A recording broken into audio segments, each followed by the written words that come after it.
Hello, I'm Alexa and welcome back to my channel. I make videos about product design, careers in tech, and life. And what I care about is helping you discover your personal truths that will let you lead the life and the career that you want for yourself. Okay, let's jump into today's topic and get controversial. UX design case studies. Everyone seems to be talking about them, but I've actually never used the term in my videos. I've never written about them on Instagram stories or on Twitter. And that's because my hot take is that the idea of writing a UX design case study is a bit unnecessary.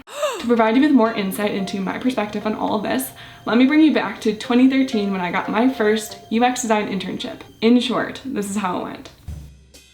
So, I was enrolled in an intro level into interaction design class in design school at California College of the Arts. From these projects, I discovered my love for UX design, and I knew I wanted to be a product designer for my career. When spring rolled around, I put my work into a PDF presentation and shared it at our annual Career Expo. I then walked around, met with employers, and shared my projects. I interviewed with a few, and I got my first internship that summer.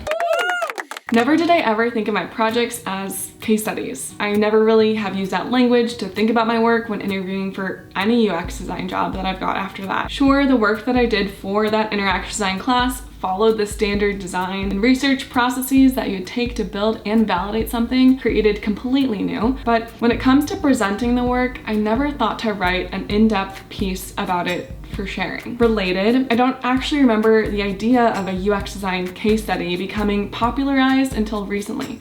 Maybe over the last 2 years? I don't know, but my hunch is that UX design boot camps may have something to do with it. And honestly, I don't think that they're the best places to be leading and defining new design norms just yet, considering how new they still are. And this is just my hypothesis. I've been out of school for about 5 years now, so I'm not really up to date with where new terms are being created. As a reminder, this is just my hot take. Anyway, back to definitions. I did a quick search on Google and found that this definition of case study: a process or record of research in which detailed consideration is given to the development of a particular person, group, or situation over a period of time. Another definition I found on Wikipedia is, in the social and life sciences, a case study is a research method involving an up-close, in-depth, and detailed examination of a particular case. Okay, so in general, these sort of match my thought process when I think about what it means to design and build something completely new and how to understand its effect on human behavior. But the more I look into the tradition of a case study, the more heavy it feels.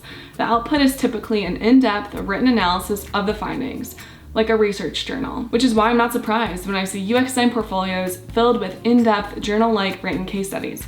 Let me be clear, the work it would take to write something like this is worthwhile, important, and even necessary. But when it comes to presenting your work in your online portfolio to try and get a job, this method just does not work. I've made videos about this in the past, and I encourage you to check them out, but in short, this method doesn't work because hiring managers will not spend a lot of time on your website to make a decision to move you into the interview phase or not.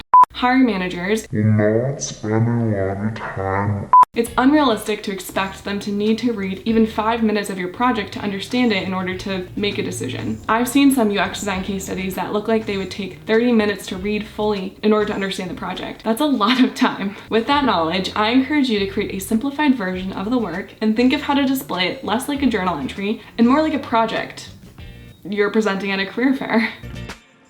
For example, instead of using language like, "I noticed this was a problem when," just state the problem. You don't need to let the viewer know you then moved into the wireframe phase because of important reasons. Just display the work and the insights learned at each phase as is. To summarize, writing your project out in a case study-like format may be useful for how you understand and think about your work, but when it comes to presenting it in your online portfolio to get a job, simplify it down and work on being an excellent communicator by being super intentional about each word you use.